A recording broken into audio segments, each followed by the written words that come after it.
Well, good evening, everyone. Welcome to the February meeting of the SMPTE New England section. I'm Marty Feldman, section chair. First of all, I want to thank Emmerich Feldmauer of WGBH and the station itself for hosting us here tonight in this beautiful room, the Connors Room. Can't thank you enough. It's people like you who make SMPTE possible. I also want to thank our sponsors tonight, TEKTRONIX, for making the food possible.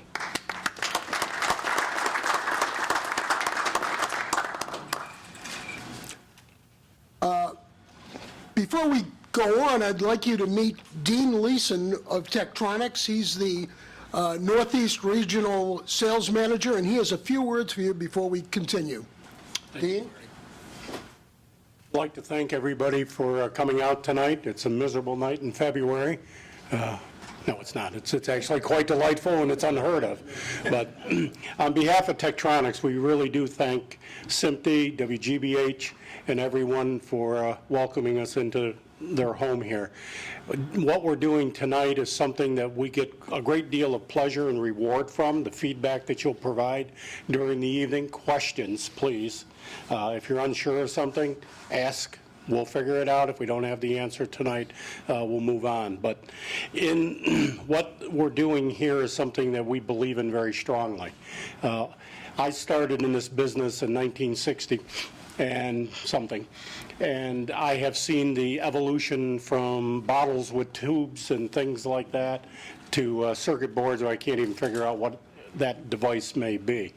But it's changing so rapidly, and for what we see as the future, and Karl's going to explain it, we have been deep diving into this for the last year and a half, Karl? Yeah.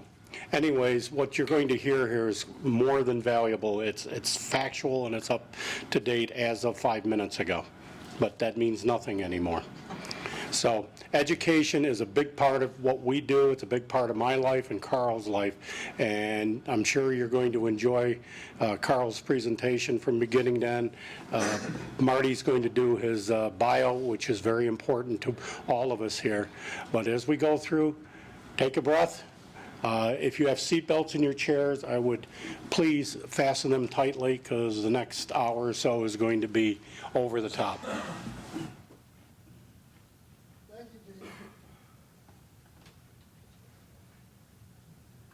One other person I want to thank, and I don't want to forget this, is the gentleman up back, Paul Beck, Mr. SMPTE New England, and he is doing a 3-camera shoot so that this can be available on demand later on at some point after it gets edited. So you can, if you miss something, you can watch it again. Tell your friends. We'll put the information on our website, and our website is SMPTE-ne.org. The main SMPTE website internationally is SMPTE.org, and you can reach the local sections through that also. How many here are SMPTE members? More than usual. That's very good. That's very good. We do have, for those that are not members and who would like to join, we have applications over there. Associate memberships start at only $45 a year. It's a very good buy and gives you all kinds of access to the material on the website. If you go for a full membership, you'll get the SMPTE Motion Imaging Journal, which is a fine technical journal. You'll also have access to webinars and technical courses as well. So it's a very good value. I hope you'll consider joining. SMPTE is a worldwide organization.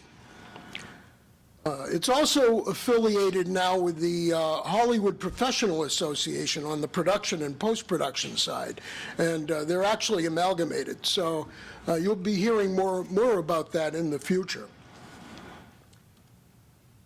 You're in for a treat tonight because our speaker is Karl Kuhn, and Karl, who I've known for years and have taken many of his courses, is probably one of the finest teachers of this type of material I know.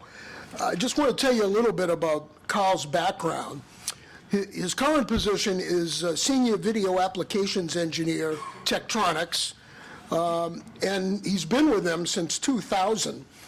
Before that, he was the lead video test engineer for IBM in their Digital Video Development Lab in Bethesda, Maryland. He holds 3 U.S. patents and 1 Japanese patent covering in-service testing of digital broadcast video. He's the contributing author to the new 11th edition of the NAB Handbook, responsible for Chapter 2.9, which covers digital video standards and practices. He's also the past SMPTE Eastern Region Governor, and he is currently SMPTE North American Sections Director. In 2015, Karl was raised to a SMPTE Fellow. That's quite an honor. He's also a past section chair of the District of Columbia, Washington, D.C. section, and a certified project management professional through PMI and the George Washington University. So I think you'll see in the first few minutes he's a great speaker and a great educator. Tonight we're going to be looking into a couple of SMPTE standards that have come along with the growth of IP video, and I'm sure all of you know what's happening with IP video. It's sweeping the industry. It's a whole new thing for us to learn. It has many, many advantages, including cost and simplified timing, saving bandwidth, but like anything else, it's not without problems, and you'll be hearing how to find those problems and how to diagnose those problems. So it's my pleasure right now to introduce to you Karl Kuhn. Karl?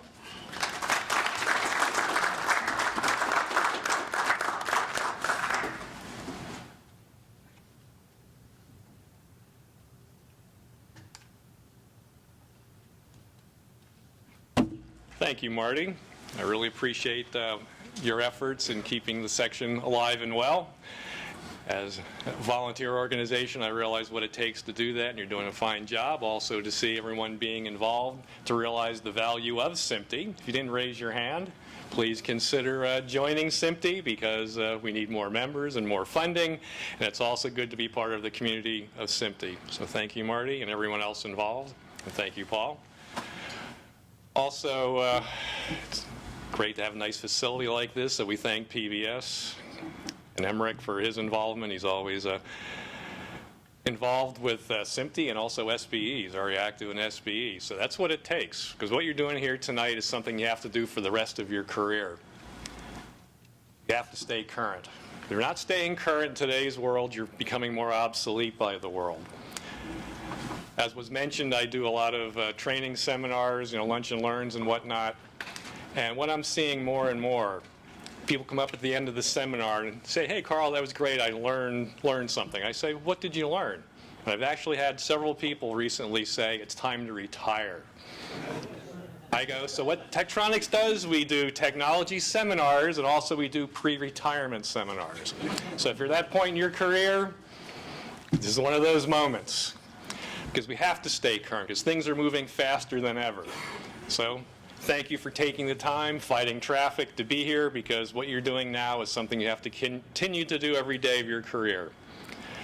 So I would like to share my perspectives on implementing SMPTE 2110 and also PTP. We can keep this interactive, keep your comments short. That would be great. If you'd like to say something that reinforces what I'm saying, that's fine. If you'd like to say something that totally discredits what I'm saying, that's also fine, because I'm just like you, trying to learn this one day at a time, because things are happening fast, and if I'm not saying it correctly, I'd like to know that so I can correct my errors. Don't worry, it's digital, it just works. Have you ever heard that before? Back in my previous life, before coming to TEKTRONIX in 2000, I worked in an R&D lab at IBM on various video projects. In fact, I worked with Tom Tasker back in the good old days. And back when I first started, when I interviewed for the job, because I had a reputation of knowing analog video and testing analog video, and I heard about a digital video lab, Bethesda, Maryland, I said, I'll go talk to somebody, because my project I'm on now is kind of slowing down. And it turned into a job interview, and it turned into a job offer. And I made it clear I knew nothing about digital video. Nothing. They said, no, that's fine. Nobody else does either. I go, okay, fine. This is R&D work. And what I learned quickly is what management was telling me. Don't worry, it's digital, it just works. If that was true, a lot of us wouldn't have a job right now, because it doesn't just always work. You have to make it work. So what I learned kind of slowly, because management was saying you don't need test equipment, you reboot it, you configure it, you know, it should run until you pull a power cord someday. Well, it's not quite true, because what I learned, trying to put it all in perspective, is analog degrades gracefully. The longer the cable run, the smaller the signal gets, and it goes off until it's noise and hiss, snow on the screen. I like to use medical analogies in my training because you need a reference point of something you understand today to move to the next level. Analog is a patient that tells you all its aches and pains. You're the medical professional. You look, you listen, you figure out what's going right, what's going wrong, and what to try next, what test, what treatment. It's the same thing with analog. It tells you all its aches and pains.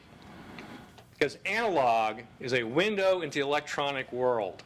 With your eyes and your ears, with your years of experience, you're connecting what's happening at the physical layer. If you have hum, you see it on a scope, you'll see it moving through the picture. Crosstalk, hum, hiss, high-frequency roll-off. Hook up an instrument, you can see that on a scope, you can see it with your eyes and with your ears. It's a one-to-one relationship. It drifts over time. We all know that. Analog can work when it's very impaired. Analog will work with its dying breath. You decide when it's not good enough. I work a lot of military customers, live outside of Washington, D.C. There's no such thing as digital video on the deck of an aircraft carrier. They don't do it. They want analog, because analog will work with smoke billowing out of the equipment, and the signal will still get through until it's totally gone. You decide when it's too good or when it's too bad, and you decide what you're going to do about it. Digital has a cliff effect. We've gone to digital, SDI, now we're going to IP. We've added another layer to have a cliff effect. Digital tells you nothing. It's the patient that volunteers nothing. Well, the patient made it here, so they were healthy enough to come visit me. Well, how bad are they beyond that? You don't know. They say, well, you're the doctor, you figure it out. Work with me. No, you're the doctor, you figure it out. Because digital is really analog, but digital decides. Still a physical signal. All the laws of physics, unfortunately, still apply to our industry. But the receiver decides, do I like this signal or I don't like this signal? And if it doesn't like it, you fall off the cliff. As a medical professional, you have records of your patient's history, a baseline. What's normal, what's not normal for this patient? Are they healthy or they've got one foot in the grave? This is what you look at their history and say, what do I do next for this patient? It's the same thing with a digital video facility. You need a history to see which way it's going. Intensive care ward. You need to run your digital video facility like an intensive care ward. You need probes and sensors and alarms all over the place to tell you something's working or it's not working or it's getting closer to that digital cliff. You need to be looking at it 24/7. If something goes wrong, green goes to yellow, yellow goes to red. You need to do something about it. Everyone has this all figured out. When I got started in television, I started 9th grade back in 1972. The old-timers, they knew then, and I still believe they did. They knew from the glass of a lens to the glass of a CRT how television worked. They knew it. There's no one in the industry that has that understanding. Well, I should ask, do you? Show of hands, who has this all figured out? I figured. If you did, I have some investors, we need to talk. And within 5 years, we'll be having dinner with Bill and Melinda Gates trying to figure out how to give away all our money. No one has it all figured out. If you're operational, you know, end to end, how deep did you have to dig to fix the last problem? If you're a PhD doing R&D, you know this much about the industry and don't even worry about what's happening elsewhere. You're an expert in a very small slice. Interoperability, that's what it's all about. If you're following the rules of the road, the receiver should work. If it doesn't, there's a problem with the receiver. If the signal coming into it is impaired, the receiver can decide, well, maybe I like it, maybe I don't, maybe I'm intermittent, maybe don't bother me. Digital is always looking for a reason not to work. Where analog will work with its dying breath, digital says, I don't like the signal you're sending me, thanks, it's nap time, don't bother me. A big circuit board. Remember the good old days of picking up a circuit board and say, well, look at this. Here's a transistor, there's a vacuum tube, resistor, capacitor. You could say, here's the power supply, here's the vertical, the horizontal, the audio, the video. Well, those days are gone. But the testing methodology is still the same. Where do you start? Where is it working? Where is it not working? So the circuit board analogy, instead of a circuit board, now we're doing troubleshooting on a regional or perhaps global basis. What are my test points? Is it right or is it wrong at that point? If it's right, you move on. Oh, here it's bad. Well, between here and there, good, bad, now you're troubleshooting. It's the same approach, just different tools. Testing is too expensive. I got a living to make. That stuff costs money. What's more expensive is not testing. I've never seen in a budget anywhere where they say, well, next year it's going to be rough. Let's budget $70,000 because we don't know what we're doing. Well, next year we're going to be really clueless. Let's budget $150,000. I've never seen a line item in a budget anywhere. Well, when there's a problem, it comes out of somebody's budget. Overtime, lawyers, you name it. There's always a cost. Some high-level concepts of testing. Where analog, it's one-to-one. Quality of service, the actual signal, is the quality of experience. In digital, it's not a one-to-one. Because quality of service, one thing I'm doing more and more in my training is trying to help you people survive what we're actually going through as a business. Because I was an engineer at IBM. What I realized slowly was I work in a business. So more and more you talk to executives as a technician or an engineer, all they hear is blah, blah, blah, blah, blah. Go away, you bother me. You walk in saying, I have an idea that can reduce truck rolls by 25%. I have an idea that can cut overtime in half. I have an idea that will reduce churn, losing customers. They hear what you're saying for the first time. Just how you position what you're saying. So, in today's world, you walk into executive management, talk quality of service, they hear blah, blah, blah, blah, blah. Go away, you're costing me money, you're wasting my time. You walk in talking quality of experience, that's what they're measured on. So you have to be able to position yourself for survival in today's world of spreadsheets or what's going on. Okay, blackburst and tri-level. Remember those good old days? SDI is the last holdout. So we have video engineers, we have IT engineers. So good old stuff we've been dealing with our whole career, about SDI and blackburst and tri-level. The challenge for us is to understand IT technology, where you bring in the IT people, which in today's world, who's running the show? It's IT level executives and business executives, people with MBAs. So what we've got to do more is prove our worth, prove our value. You have to be seen as a business asset, not a business liability, because liabilities get cut. Assets grow. So we have to remember that. So when you're talking to engineers, more and more they're IT people, not video people. And more they're business people, not IT or video people. They didn't work their way up through the ranks. That's pretty much a thing of the past. We've got to prove ourselves to these people. It's all about where we're going. It's about IP flows, protocol, network traffic, configuration. Nothing works until it's configured. Nothing works until it's configured. The good old days of BNC connector on an output, BNC connector on an input are going away. What's an in, what's an out? What's on a connection? Possibly everything's on a connection. That's the world we're going to. So with IT people, like my son has his master's in cybersecurity. He's responsible for a global, highly secure military network. He has no idea how smooth his network is. I don't care. I don't get any complaints. People get their files, they get their emails, they get whatever they're moving around. I don't get any complaints. How long does it take to get a file from point A to point B? Whatever it takes. We're doing television. Every pixel's got to be here right now in the right order. That's the challenge. We've got to understand IT technology for video people. The IT people have to understand video technology. And where they are usually out of touch is we need everything right here, right now, smooth. If you want to start keeping score, I'm going to say the word smooth a lot, because that's what it's all about. SDI plan. Oh, look how complicated that is. That's your grandfather's SDI plan. Put on your seatbelts, as Dean said. This is the simple world we're going to. This is what all the cool kids are doing right now, an IP video plan. Look how much simpler that is. What could possibly go wrong?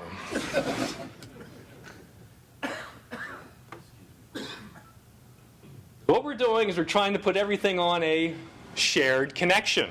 That's the beauty of this. I don't need a connection for video, for audio, for timing. I can put it all on one connection, which means everybody's sharing the same pipe. So smoothness becomes a challenge.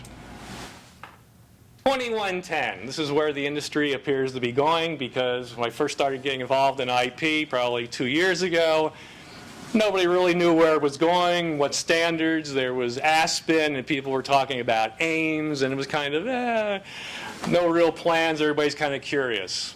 At NAB this past year, that changed. People were asking real questions. I'm looking forward to NAB this year. People are going to have real questions and real problems.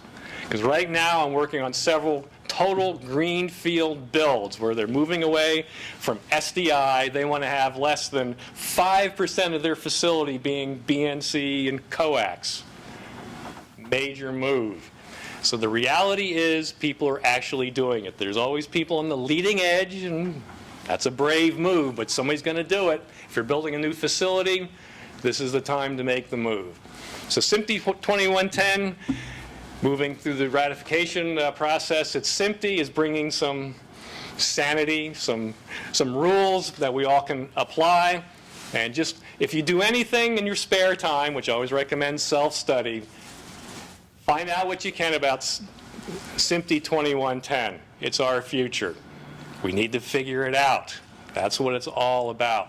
There's various parts for timing, for video, for audio, for AES legacy type audio, ancillary data, and also if you're doing AES in SMPTE 2059. We'll get deeper into all this, but I would highly recommend print it out, put it under your pillow, and make it your own, because either you figure it out now, or you figure it out later, or you figure it out it's time to retire. Oh, we still have audio and video. How about that? We have waveforms, we have picture. But look at that. Now we have IP status. It's another layer. We've added another layer of abstraction. We went from analog, added a layer of abstraction of digital for SDI. Now we've gone to IP. What's a layer of abstraction? The analogy that I like is my great-grandfather has Stanley's steamer, a steam-powered car. Before you went anywhere, you better know what you're doing. Every valve, every lever, every gauge, exactly where it had to be, or else you might not make it or have a very unpleasant death in the process of going somewhere. The world of abstraction that we live in now, how much do you need to know about the car you're going to drive home tonight? Probably nothing. You get a light on the instrument panel, check engine. You need to look at codes. Does the dealer even know what the codes mean? Cars now, my brother-in-law has a Mercedes SUV, and they said, because he has this constant intermittent of trailer brake light failure. He's never had a trailer on the vehicle in his entire life. They said, we can keep spending money, you tell us when to stop. We have We don't know what's causing it. So he lives with his warning light coming on all the time. Layers of abstraction. You need tools to see the invisible. And oh, guess what? With this 2110, we still have the elements of video. Basically taking SDI video and chopping it up and putting it into a stream. So we still need tests for seeing what format is it. Is there SMPTE 352 identifier of formats and color space? Bit level, CRCs. One of my favorites is CRCs and checksums. That a CRC is done on every single line of video. There's one for Luma, a CRC for Chroma. It totals up all the ones and zeros in each line, comes up with a number, inserts it into each line of video, and that travels with each line of video. If the video received by a test instrument or another device does the same calculation, all the ones and zeros for Luma and for Chroma, for CRC, for Y and C, if the value equals calculated locally what was inserted at the source, congratulations. Your video traveled without corruption. So a CRC, whether you're doing SDI or IP, is a very valid, very powerful way to test what's going on. If bits are changing between point A and point B, that's not good. This is digital. They shouldn't be changing. Checksums for Luma and Chroma. That's for your ancillary data in your Hank and your Vank. Every packet, whether it's closed captioning or embedded audio, Dolby, whatever it is, every packet goes through a checksum calculation to say how much payload is actually in this packet. That's inserted into the packet. That packet travels wherever it's going and gets tested. We test it. Other devices can look at it. And if the ones and zeros in that packet have not changed, you get a green light. Everything's good. If the content changes, you have a checksum error. Popping and clicking in your audio, corrupted closed captioning, good place to go shopping of where in the network it's falling apart is looking at checksums. It's all about errored fields, errored seconds, percent of errored field. 0 is good. Low is good. Errored seconds, if it's counting up an errored second every second, you're living on the edge of the digital cliff. You do a 24-hour test, which I used to do at IBM, run a 24-hour test, you should have a handful of errored seconds, not thousands, not tens of thousands. Low is good. It's a good way to have an objective way to see if bits are flipping between point A and point B. IP graphing. Now we're moving to another layer of abstraction, the IP. Smooth is what you want. Min, max, and mean. The tighter those numbers are together, the smoother the network. The more variation there is between, this is packet interval timing. How often is a packet coming in? Smooth is what you want. So min, max, and mean, if they're tight, you're good. A nice flat graph like that, that's what you want to see. It starts having signatures to it. Square wave, triangle wave, sine wave, random who knows what. That means you have instability in your network. How do you get instability in your network? It's all about configuration. Every device in your network needs to be configured so it's not oversubscribed. Because in data communications, you can lose a packet. It can be resent, or there's forward error correction. We don't have that. We're not doing that in video. I need every packet to get here pristine. There's no resending, there's no fixing it. We're not doing that. So if anything in the network is not up to the task, configuration, or it's the wrong hardware, or quality of service adjustments you can do on individual ports, on a router, for example. Everything needs to be configured for what you're asking it to do, and if it's wrong, you start seeing instabilities. RTP sequence errors, didn't have it in this example here, but those, every packet needs to be in the right order. If packets are out of order or dropped, that's a hit. And in our business, we need every packet right here, right now, in the correct order. You start seeing signatures or start having count-ups, you have hits in your stream. CRC, we're doing CRC graphing. Cyclical redundancy check, like we said before, as far as looking at the ones and zeros for luma and chroma. If I start seeing numbers go up, that's an SDI layer impact to my system. Packet interval timing, showing another example here, not as smooth, but what it's all about is making sure you don't have buffer overflow or underflow. Min, max, and mean, the tighter the better, the smoother the graph. You can zoom in, zoom out for seconds, hours, to see if there's trends.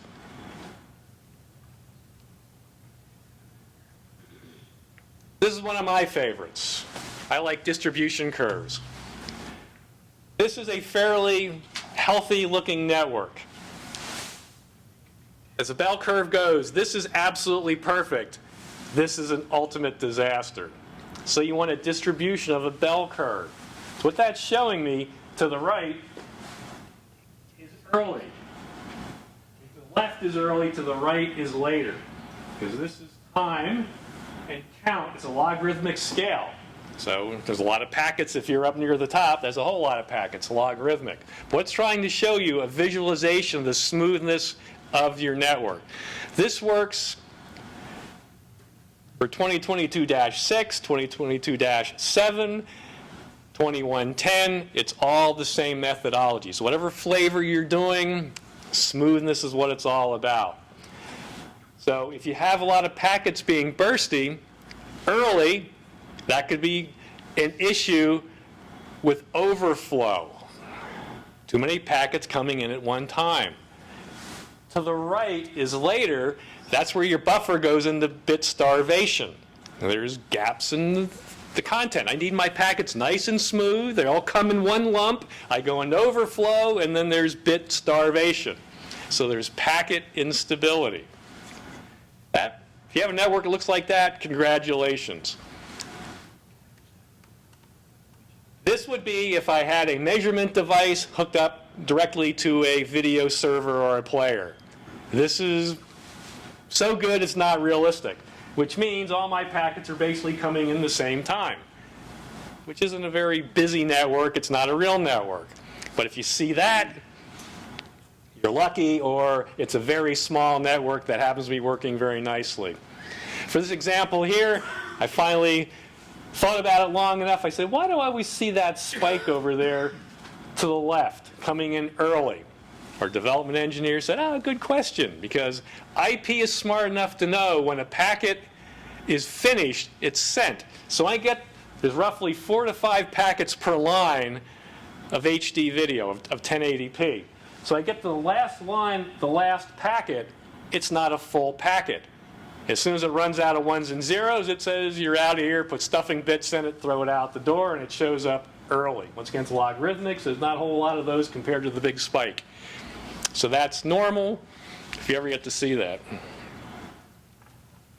This here is chaos. This trophy was bagged at a network down in Florida by my counterpart in Atlanta.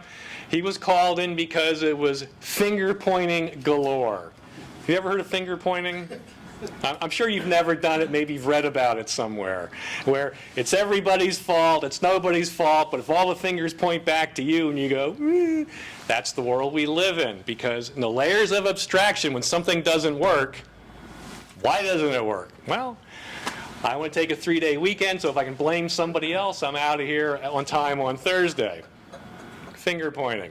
It's a waste of time, but believe me, it's happening somewhere right now. So we went down there. This was finger pointing galore between all these vendors, and everybody saying, it's not me. How dare you insinuate it's me? He hooked up the prism on the table over there, got this trophy right here, and said, before the switch, it's good. After the switch, this is what I'm seeing. Okay. Now you guys tell me how you're going to fix it. I came in, the judge, jury, and the executioner, looking into the invisible. This supposedly went on for weeks. Swapping this, firmware upgrades, rebooting galore. Came in and said, okay, this part of the network is the problem. Everything after that's chaos. Everything before that is working. Thank you very much. But you need tools to look into the invisible. And now we're looking at, let me see here, path 1. What we're looking at is Packet interval time, more of a real network I'm showing you here. Packet sequence errors, this is that network that John captured in Florida. Oh, we have all those errors, 26,000 errors in the last few minutes that he's testing. That's what's known as a non-functioning network. Chaos. You don't want to see that. Timestamp delay factor, another term we're going to get accustomed to as we move forward into the world of 2110. RTP packets have a timestamp built in. When they come into a test device, they're re-timestamped. So it's a comparison between the two timestamps. So you see a running average of how stable it is. And there's a graph of a disaster between a network. Actually, you can see we're doing 2022-7 on this capture here. What I have is green is path 1, blue is path 2. And the signatures aren't the same. Because what I'm seeing in these greenfield builds, if you want to have resiliency and redundancy, you might have one vendor infrastructure on the primary and the backup is another vendor's infrastructure. Because that way, if there's a virus or there's a bad firmware load, you have another path that's not impacted. If you upgrade everything and everything has the same bug, you have a disaster. So you're trying to avoid single points of failure. So if you have few single points of failure, this signature will be different. It's going through different hardware, different paths. That's normal, but it needs to be within reason. So you can see path delays, path instability, and I think this was a functioning network. If I remember, there's no problems, but the best one I can come up with when I need to do some screen captures. But you can see path 1 and path 2, because 2022-7, once again, that's about redundancy. And I actually fiddled around with it enough. I pulled the optical connector off of the primary, and glitchless, it goes to the backup. But I put the other one in and pull it. I can do it as fast as I can. As long as there's one in, it's smooth. So it works, as advertised. Had to prove that to myself. So an IP status screen. We have status screens for your baseband, for your SDI layer. Now we have one for the IP layer. The bar graph at the top, because we're looking at a 10 gig pipe, that's showing me I have 1.5 gigs, so that's a 1080i connection. And there's all your ID, your protocol, bit rate, source ID, destination IP, and you can see what's actually in the stream. This tells you what's there. Should it be there? If it's there and it shouldn't be, why is it? If it's missing, well, you're not going to see it because it's not actually in the stream. So it's a good way to visualize what's actually on a connection. It's repetitive. Status screens moving towards PTP. We need to see what's happening with PTP. What time is it? Your master-slave phase lag, how much instability is there? The ID of your master, the MAC address of your master. Next segment I'm going to get into is getting deeper into PTP, but you have a primary and a backup. This tells you which piece of hardware is actually running as the master on the network. Steps removed. Right now it's 1. This is on a small test network I had, but steps removed. How many pieces of hardware is the signal going through from the grandmaster clock to where I am in the network? And that should correlate to what the actual network architecture is. If it isn't, well, there might be something in your network you're not aware of, or you need to do a little bit of digging. But it gives you a good estimation of how far away you are from the clock. And the rest of it down there, priority 1, priority 2, I think I'll save that for the next slides coming up, because the best master clock algorithm is something that we all are going to have to understand. Event log, what's good, what's bad, when did it go bad, when did it recover, the source, what it was, the date and the time. For troubleshooting, worth its weight in gold. NMOS, anybody heard about this? Network Media Open Specifications, AMWA. Because right now, if you're configuring something on an IP network, you have to understand what you're doing. What's the source? What's the destination? What's a port? What's a subnet mask you're using? In the heat of battle, in a broadcast or television environment, that's not the level you want to be operating at. Because one typo, and you're done. It doesn't work. So what NMOS is going to do is simplify it, is the goal. It's going to have discovery and registration. So it's going to populate a table in all devices hooked to the network that describe what else is on the network. So get more to button pushing. I want to connect this to that, and there it goes. Because the registration fills in the blanks. It's not a human keyboard input. It's more configured, baked into the system.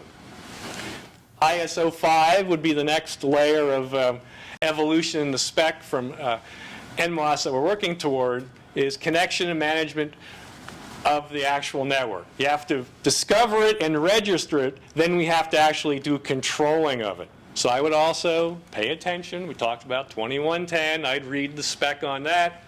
I would do some quality Google time on NMOS because it's coming, hopefully by the end of this year from what I'm hearing, but it's going to make our industry a little bit easier, especially when you're under fire in the trenches.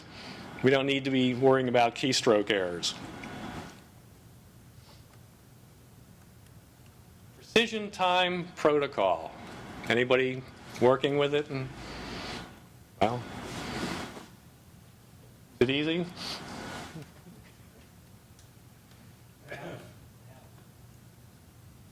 I think precision time protocol is being severely underestimated, the complexity of it. I've heard people say to me, oh, PTP, we're just replacing black burst and tri-level by blasting out packets. Okay, that's half the story. It's a bidirectional IP network, so it's more complicated than black burst. I figured this way, black burst and tri-level are too dependable, we have to get rid of it. We need more jobs in this industry. Yes, John. If you're thinking that, what are they going to do about lip sync issues if they're not watching what PTP is supposed to be doing? Well, hopefully PTP, I think, should help solve some of those mysteries because you have pointers to your video and your audio that are based on precision time protocol. How well that's implemented, you guys tell me. But it should reduce it. I mean, you still have different latencies because with 2110, the whole idea, because I'm backing up a little bit on the theory.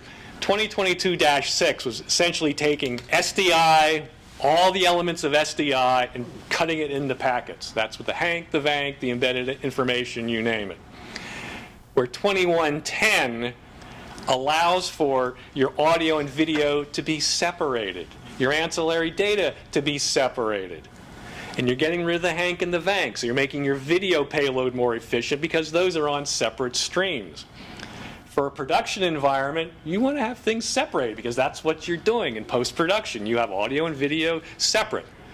So the challenge is, as John's pointing out, is getting it all back together. If PTP is implemented correctly and everything configured correctly, it's all about configuration, problem should be solved. So stepping back, 2022-6 is usually very good at moving something from point A to point B. Put it all back into one stream, ship it out. They can tear it back apart to 2110, do what they have to do, put it back in 2022-6. And -7, you have redundancy, and off it goes to wherever it needs to go to next. It's kind of the Karl Kuhn vision of what we're doing. But I think precision time protocol is definitely being underestimated. To me, I think it's one of the most complicated parts of what we're trying to do here. Where black burst and tri-level, you know, it's a drum beat that everybody marches to the same drum beat. Here it's packets going through a network with perhaps variable latency, and it's bidirectional. We've never done bidirectional timing in television. It's never been done. We don't have to do that. Well, now we do. Remember the good old days? Timing issues. I said I got started in 9th grade back in 1972. Really, I got started in TV around 1961 or 1962. I was a remote control for my dad. Hey, get up, turn the channel. I learned to count from 2 to 13 at a very young age because of it. And then as I got a little bit older, I graduated to the horizontal and the vertical. But don't touch it yet, it's not warmed up. I wanted the V and the H, I was right there. And then we got a color TV in '68. Then we had all the drifting issues of RCAs back in '68. So I was Mr. Tweak the Knobs, and look where I ended up. So anyway, timing issues. What we're doing with precision time protocol, we have a master clock that's blasting out packets to the network. The slave devices, that's all the devices that are timing to the grand master clock, receive it and then send back information to say, you're telling me it's that time, I think it's this time, what do I do? So it's a back and forth of packets until it dampens out, because they're not going to be locked up. You have 5 seconds to lock up. That's what the spec says. I've yet to see that fully proven.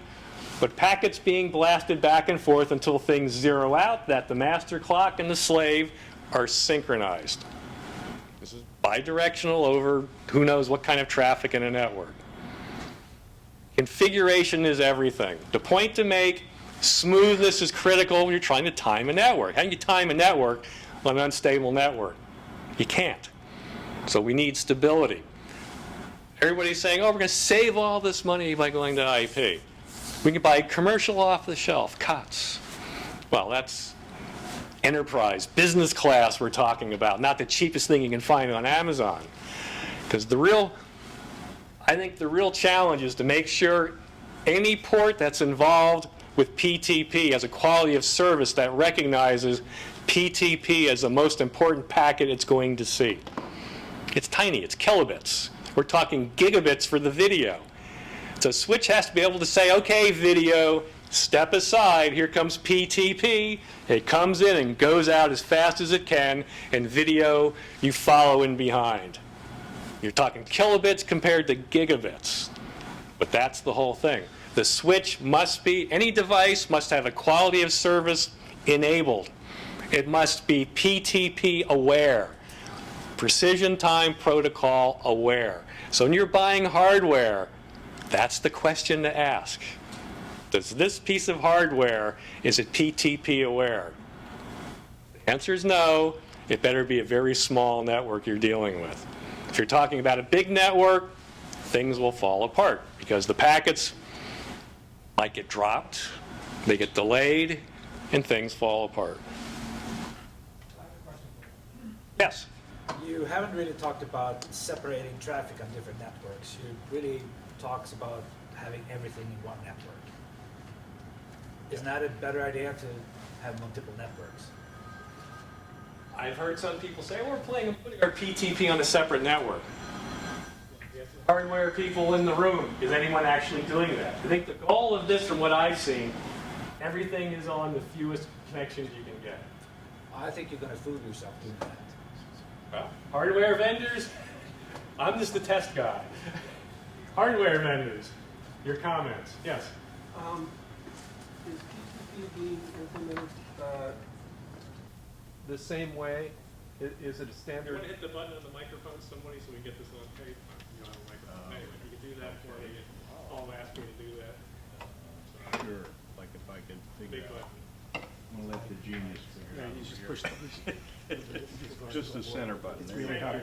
Appreciate it.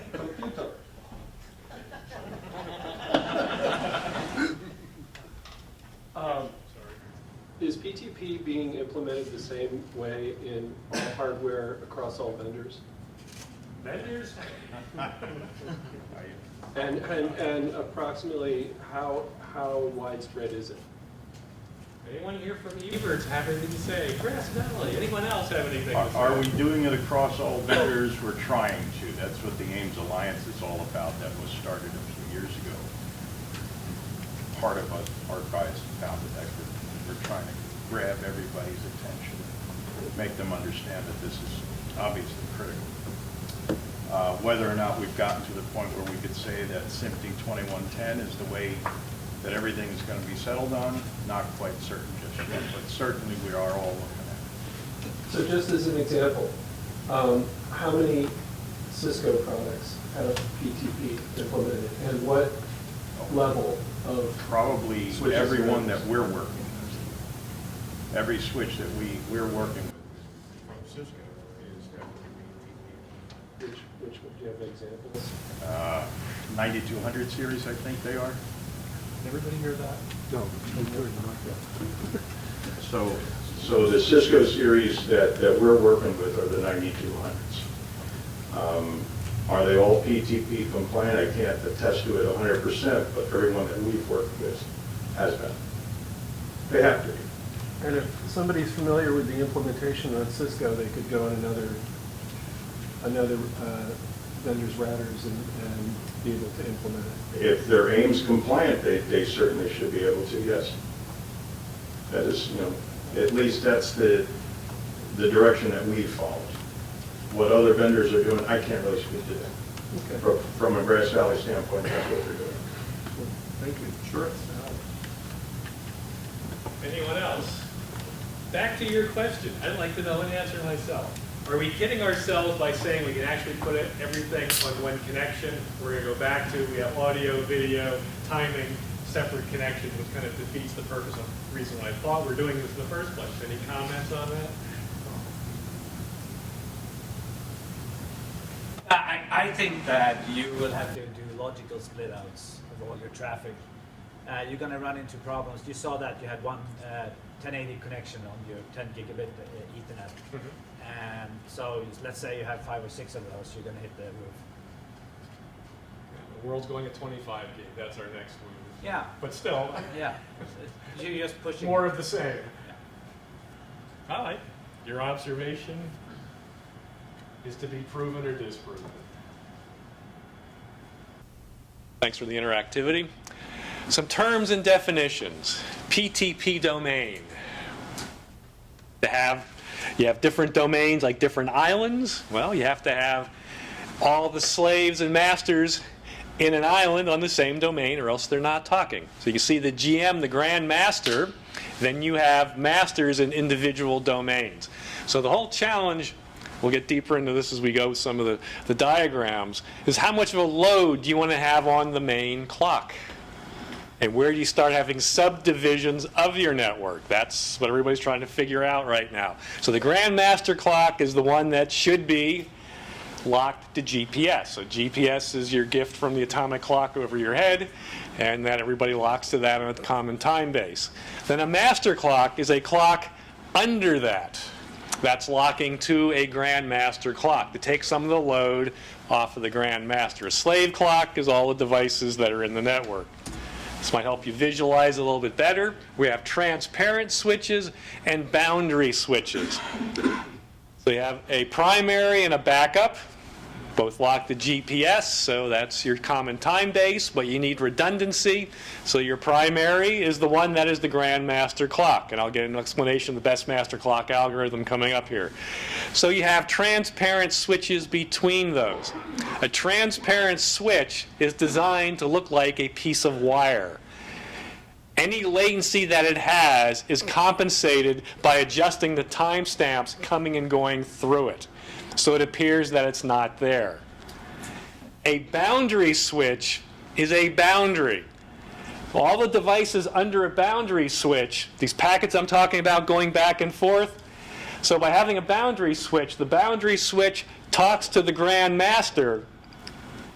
It keeps the time correlated with the Grand Master. Then a boundary switch talks to everyone in the kingdom, the slaves below it. So that way all your PTP traffic is not having to go all the way up to the top to the Grand Master. So by having boundary switches, you're trying to maintain stability, because a Grand Master can only handle so much traffic. Configuration, configuration, configurations. One of the modes that a Grand Master can be in is with negotiation or without negotiation. Without negotiation means every request for time must be answered. Without negotiation, there's no negotiating.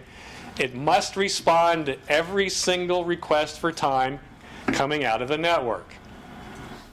With negotiation, the Grand Master can say, I'm busy right now, you free run for a few milliseconds and things will be cool. That's good, but eventually your network becomes unstable. If everybody's free running more than they possibly should, at some point it could fall apart. So without negotiation is the most accurate, but you have to make sure that you're not oversubscribing what it can handle. And the realities of that are still being decided. So boundary switches, the more the merrier. On a Yes. Normally functioning network, how often would packets be exchanged to, I think it's like 8 times a second with every Does add device. up. Yeah, it adds up. And it's bidirectional. And bidirectional, because one direction you're dealing with video traffic, the back channel, there's no back channel for video. There might be intercom or something else, but the gigabits are the video content. Standards. 1588 is the umbrella standard for PTP. It's been around for 30-some years. When you use your cell phone, that's precision time protocol, 1588. That's how cell phone handoffs happen, or don't happen, based on precision time protocol. Robotic automation, like automotive assembly plants, are all precision time protocol. When you're lining up big pieces of steel to get nice gaps between doors and whatnot, and fenders, all the robotics are choreographed on precision time protocol. So things line up real nice before they get welded together. It's also used, this is a big one, the financial industry is all based on precision time protocol. Because you're moving billions of dollars around the planet for legal reasons. You need to know exactly who did what, when, and where. So if you're looking for experts in PTP, the financial industry is a good place to go shopping. Plus, what I've learned by financial industry people, there is no waiting around. There's not like, oh, we'll put in a trouble ticket and we'll get back to you tomorrow. It's the financial industry, which is 24/7 global industry. So people in that industry realize, like the broadcast industry, I got a problem now and somebody's got to deal with it now. So a little bit of trivia there.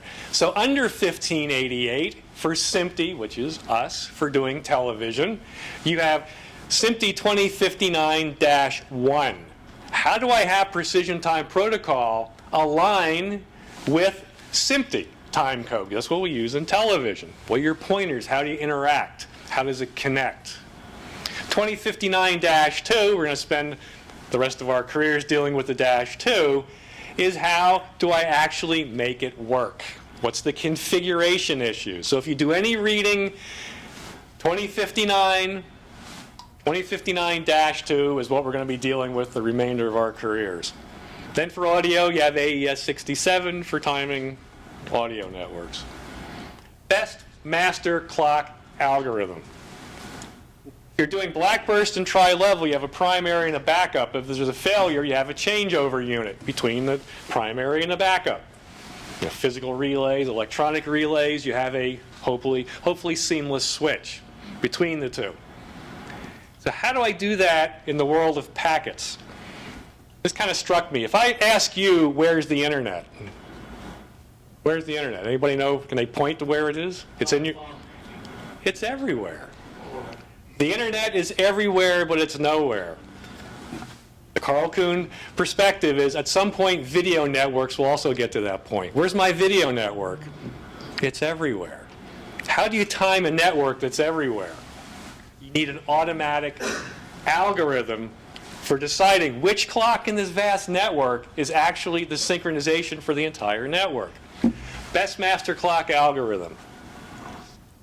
We're going to spend a lot of time configuring this stuff, so if you have any input on this, let me know. Priority 1. These are actually configuration menus in your signal generator. That's the SPG 8000A from TEKTRONIX, does blackburst, tri-level, and precision time protocol. For precision time protocol, you have a series of menus you must configure. Priority 1. What I have seen and what I'd recommend until being told otherwise, all the devices in the network are at the same number. The lowest number wins. Default is 128. Everybody's at 128 or 127. At this level of the voting, they're all even. You're trying to decide who's the next king. That's what this whole thing is about. Which SPG, which time source, is actually worthy of running the entire network. And the devices vote on this. Priority 1, they're all equal. If they're all equal, then you consider, are they locked to GPS or free running? Well, locked to GPS would get my vote compared to free running. So if they're all locked to GPS, you still have a tie. Clock accuracy, clock variance. Well, you buy TEKTRONIX 70 years of stable circuitry, well, let's say they're all even. So we still want to have a tiebreaker here. Between all my clocks in my network, they're still stable. Priority 2 is where a decision could or maybe should be made. The lowest number wins. If all my clocks are stable, they're locked to GPS, I want to decide which one I want to be the grandmaster clock. The lowest number here wins.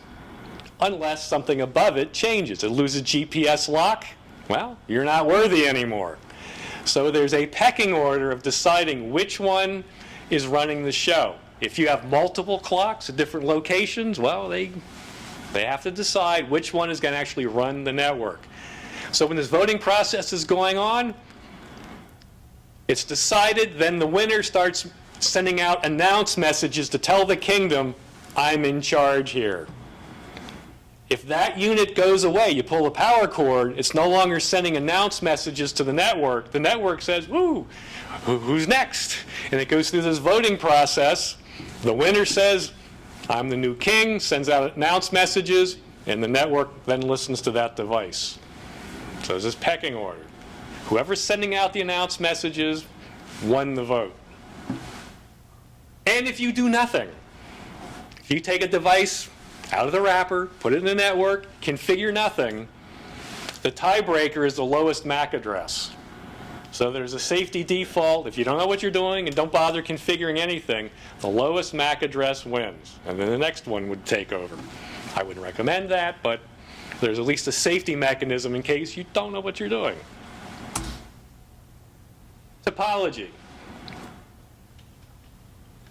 We have a primary and a backup. The grandmaster's sending out announce messages. The kingdom is listening to make sure it's still there.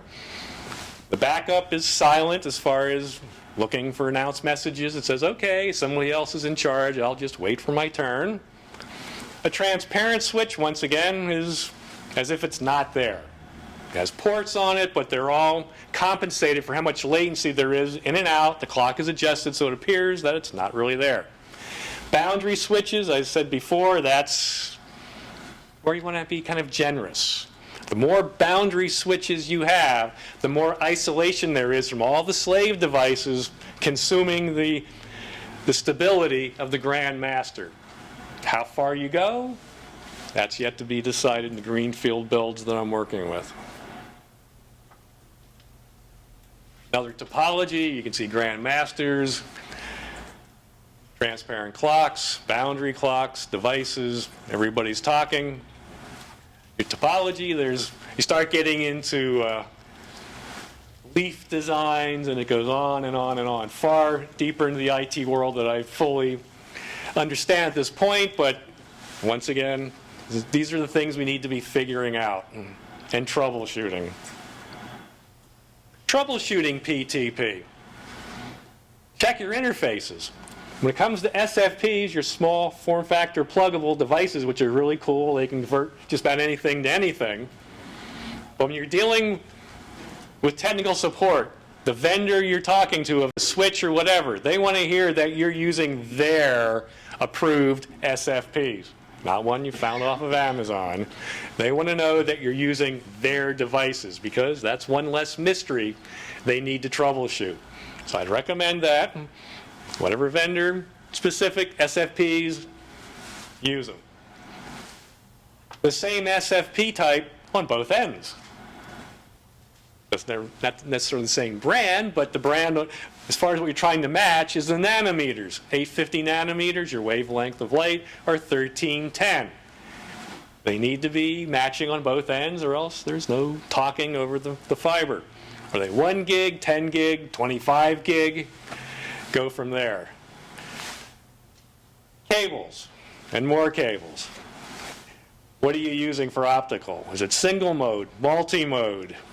What kind of cladding are you using? Pretty much everybody's using single mode from what I've seen. Multi-mode is kind of fading away. What's a mode? My own little brain. The thinner the glass, the higher the purity of the glass, more like a laminar flow of light waves. The bigger the glass, which goes more towards multi-mode, lower purity glass, the light waves are doing this as they go through the fiber. And the more of this going on, it's like a delay in a network, high-frequency delay. You start having, by doing this through the fiber, you start having your square wave round off into a sine wave, and you get closer to the digital cliff. Single mode, the light shoots nice and square, so you maintain a square wave. Troubleshooting. As I mentioned before in the screen you looked at, now might mean a little bit more. What is your time delay, if there is any? How much lag you have? Your MAC address, who's in charge? So be aware of your MAC addresses and know where the heck it is. Steps removed. Your domain, it's got to match everybody in the network or else they're not talking. What profile you're running, 2059 is what we should be doing. It's following the master. Your priority 1 is 127, clock class is 6, so remember that's GPS. Your accuracy, priority 2, 128. You configure that, the lowest one wins, and you go from there. What you're seeing down here, how often your announce, your sync messages, delay request, delay response. If it's following the SMPTE spec, great. If not, you're going to find out why it's sending it more often or less often. More often is more stability, less often is less stability, but more often means more network congestion. PTP status. You see the bit rate is kilobits. And once again, these are packets that are sharing a pipe with something that could be 12 gigabit if you're doing UHD, high dynamic range. Your source, your destination, that's all critical. If it's not matching with the network, you got a problem. You're not going to be talking. Because everything in the world we're moving to is about configuration. There's no glossing over anything when it comes to configuration. Every drop down, every fill in the blank, every radio button must be properly configured or else it doesn't work. One little click, you're off. It does not work. And video, we're not really accustomed to that, to move video around. For IP, I mean, that's the way it's been. But now we're going to be doing that with a precision time protocol and everything else in the pipe. Configuration is everything. If you don't know what something means, find out. There's no guessing your way through it. And there usually aren't any defaults. Whatever you want to make it, it's fine with. But it has to agree on all devices through your network. Covered all that. Kind of a duplicate slide. Okay, so we're in a bidirectional network. So we have master-slave delay, master-slave variation. How smooth is my PTP? And once again, smooth is what you want. Slave-master delay, slave-master variation. It's bidirectional. So the packets that are flowing through your network, how smooth are they in both directions? It's another way to visualize your delays so you can see both directions. Are they the same? Sometimes, sometimes not. It's a bidirectional network. But smooth as possible in both directions is the goal. Phase lag, just showing you some more screenshots that I did. That's not so good. Moving graphs, start seeing that. That is bad news. Go through your network and figure out where it's good and where it's not good. Are you oversubscribed? Are your switches PTP aware? Is everything configured correctly? Some more traffic shots of networks that weren't so happy. Smooth is good. Something like that is telling you something's going on. More of the same. So I wanted to cover for PTP. I'd like to throw in one more section here for a few minutes, if I may. Test equipment justification process. I should call this job justification process. How to communicate with business people. I was bad at it at IBM, and wherever I go, people say, well, there's never any money for test equipment. Management always says no. That's because you do not approach it as a business person. You're not presenting yourself as a business asset. You're presenting yourself as a liability. Everywhere I go, oh, they're getting rid of video people, because people don't see the value. We've got to get out of the mode. When I started at IBM, if you were a technical genius, IBM would line up at your feet and say, what do you need?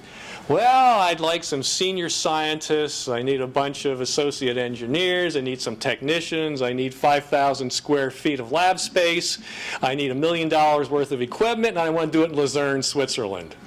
And they would say, okay, we'll get you set right up. Then in the mid-90s, I learned the hard way. Technical genius, they would say, you're expensive, why do I need you? It became a business. And test equipment was an expense. I got shot down at a meeting one time. I said, here's what I need for this project. And when this changed, I didn't realize it. Management said, what's your business case? I'm a lab rat. I don't know. Oh, you know, business case. What do you mean? Son, what I mean, if I give you $1, how do you give me $1 back? I had no clue what that meant.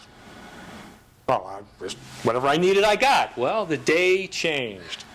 It was a return on investment. Everyone here is either an asset or a liability on a spreadsheet. And we've got to realize that, because a lot of people are losing their jobs because they don't realize that. How do you stay current? You're doing it right now. You got to get management buy-in. If you want something, whether it's test equipment or a roll of gaffer's tape, what is in it for management to say, yeah, you're going to spend $1? We make more than $1 by you spending that. We've got to get into that. So what you always need is an elevator pitch. Well, I hear what you're saying, but you know, whoever needs to approve it, they don't get it. They get in the elevator with you and they say, all right, Kuhn, what's this? You need $250,000 of test equipment. You need to have a story that hits them between the eyes within 30 seconds. They walk out of the elevator saying, why aren't we doing that now? You made your point. If it's not in the budget, it doesn't exist. It might take you 6 months, 12 months, 18 months to get something in the budget. You got to work at it. A current wish list. Anybody have a test equipment wish list or a wish list of what they need? Oh, Emmerich, how about that? He has big wishes. I'm sitting next to Dean. Me as an application engineer at Tech, what I get is a phone call usually on a Wednesday or a Thursday. Hey, Carl, what are you doing? I go, oh, I'm doing all right. What should I buy for test equipment? Wow, what's going on? I haven't seen you in a year and a half. Well, I got money I have to spend by the close of business tomorrow. What should I get? Whoa, whoa, whoa, whoa, whoa, whoa, whoa, whoa. What are you doing now? What are you going to be doing next? Well, we're going to be doing this and doing that. Okay, here's what I suggest. You have a wish list that's prioritized. To keep this place lights on, I need this. If it's raining gold coins, I'm going to get this. So management says, oh, I can't afford all that. You're out of your mind. Cut the list in half. I see what I can do for you. No problem. I can cut the list in half right now. Here you go. Whoa, okay. I think I can get that much money. Because the bluebird of finance flies in the window. You want to be the first person in there with, here's what I need, and here's why I need it with a business reason. Reduce overtime, legal issues, churn, truck rolls, you name it. It's persistence. We're successful people. And the way we got there is by being persistent. My two sons, both engineers, I always get a call, about mid-semester, oh, I don't know, this professor is not going well. I told both of them, I said, you have no plan B. Persistence. To me, people that measure effort are usually very limited in their success. Well, I did this and that, and I guess they didn't like me, and whatever. People who measure results are more successful because the effort they put in, they're not measuring. Persistence is how you get to success. What's the cost of not testing this or whatever you're doing? If we don't do it, what's the cost of not doing it? Not the cost of doing it. What if we don't do it? Because the cost is always more. Unknown unknowns, the train wreck that nobody saw coming. That's called risk. And risk in the project management world is big. You reduce risk, I hear what you're saying. Impacts, rework, that has a cost. Not meeting delivery specifications. Your work is rejected by Netflix again. That's not good for the business. Schedules and budgets. People kind of notice that stuff. Well, we're late and we're $1 million over. Oh well, no, it doesn't work that way anymore. It's all about meeting schedules and budgets. Advertising revenue. When I was a kid outside of Philadelphia, there was 4 TV stations and 3 newspapers and a dozen radio stations. Where do you advertise? Take your pick. Where do you advertise now? It's endless. There's only 4 ways money gets into this industry: advertising, subscription, government subsidies, and the new one is selling your personal information to somebody. And advertising is still a big one. Legal contract issues, life and death situations. At IBM, when I wanted test equipment, management said, well, I don't think you need it. Give me $1, $2 for every dollar I give you. I was working with the patent attorney on one of my patents. Another attorney said, how's everything going on that project down in the lab, Karl? I go, well, it's going well, but management doesn't see a need for test equipment. They said, what did you just say? We have an IBM lab with a multi-million-dollar contract, high visibility, and you guys are down there without test equipment. You go, yeah. They said, that must change. We can't afford the risk if something goes wrong. And to say, oh, well, we just didn't know what we were doing. Life and death, military, medical, you name it. If you don't do it and do it right, that's serious. Truck roll, churn, customer service issues, that's an expense. Unknown good and bad parts sitting on a shelf. I'm sure you've never done it, maybe you read about it on the internet. In the heat of battle, you start changing parts. Well, let's try that, let's try this, let's try this. And eventually it works. What was the problem? Hey, I don't know, I fixed it, it's my job. Now you have a pile of equipment sitting on a shelf somewhere. Send it in for service. It's not free, if it's out of warranty. You spend $10,000 to find out one of the 4 units was bad. That's an expense. The real cost when something goes wrong. Speaking to management, which we've got to do, whether it's test equipment or saving our own butts, management might not be technical anymore, or they're not creative. They know how to make a spreadsheet, sing, and dance. That's why they're running the show. When I started at IBM, there was 15 levels of management between me and the top person. I guarantee it's not that anymore. And the people who know how to run a business are running it. Not the technical people anymore, maybe IT people, but it's not video people. Management by spreadsheets, that's all we are. Asset liability on a spreadsheet. Speak in business terms, they don't want to hear about gamut issues or packet losses or jitter. Don't want to hear about it. Cost, saving money, return on investment. How do you make their business better? Regardless, but that's the way we need to speak. Make their pain go away. If they're taking a beating at a meeting, you have a solution for it. What's the cost of not testing? Write an easy to understand justification for a non-technical person. When you use test equipment, see how it saved the day and spread the news. Once you acquire gear, use it. I hate to go in and see test equipment collecting dust. Never open the box. Make sure management sees you using test equipment. Why do you need more? You're not using what you have now. Go away, you bother me. Read the manual. It's amazing what the test equipment you have today can do, but you've never figured it out. Oh, I never pushed that button before. Got called. Hey, Karl, I need a piece of equipment that does whatever. You have it already. Oh, I didn't know that. Yeah, you bought it last year. Oh, okay. It's amazing. Where do you test? Point I'm making here, you can't gloss over a part of your network just because you don't understand it. End to end, you're responsible. End to end, you need to see what it's doing. How do you benefit on a personal level? We're professionals. It's called self-confidence. When you're in a meeting and somebody's saying you don't agree with, you don't have self-confidence, kind of, look at your phone, look at your shoelaces and say, whatever, they're the boss. But it takes confidence to say, I don't agree with the direction we're going. Whoa, what do you mean? Or to speak up to say, I fully support what you're saying and I think we should do this. It takes self-confidence. Be proactive, not reactive. I go to some facilities, I guarantee everybody's in panic firefighting mode any time of the day I walk into the place. That's a symptom of the root cause of everybody is reacting to crisis. Some places I think, oh, the hero always comes through. But they always have to be a hero to come through. That's not the way a business should be running. Proactive is what we should be as professionals. Less stress, I think we have enough in 2018. Reduce finger pointing, it's fun, but sometimes it's not so fun. Who has time to waste? Increase your worth to an organization. If they're looking to cut, you're the one that makes this place work. Well, that's as close as we get to job security in today's world.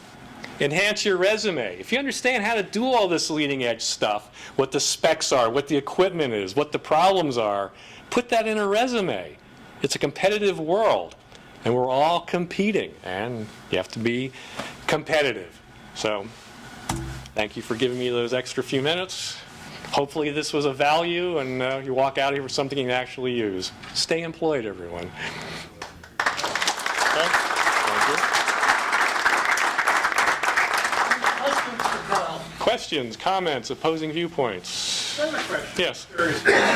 How does the accuracy of PTP compare to, Blackbird?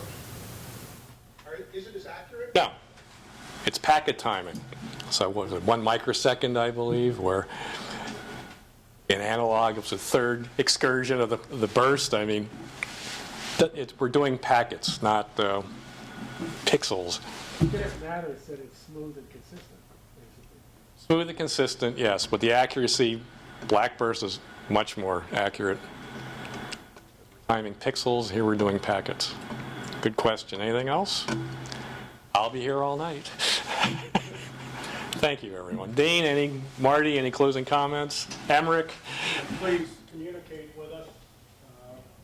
Our web is probably one of the most technical advising devices that you could grab a hold of and get some good information. We do all kinds of seminars around. If you think you want an all-day, 3/4 day seminar, let me know, and Karl and I will be up here in a minute to do it in a hotel or wherever it may be, to really dig even deeper, because our all-day seminar starts at, as Karl says, it starts at voltage and works its way up to... This is time, this is voltage. So, Go from there. Is that PowerPoint available It will be. to download? Yeah, I'll send it to Marty. You put on a SharePoint or something? One of the great things about these things is not only do you learn, but you learn what you don't know and what you need to study. So I think you're very good at doing that.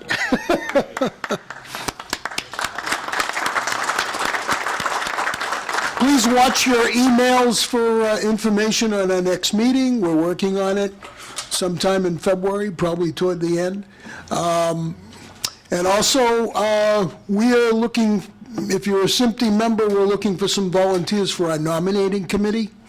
There's certain criteria, but if you're interested, it's not heavy lifting, it's not a lot of work, but we are tasked with coming up with a slate of officers every year, and if we don't do it, headquarters gets very nasty, especially with me, so we need some help. Paul, do you have anything? No? Thanks for coming. Thank you.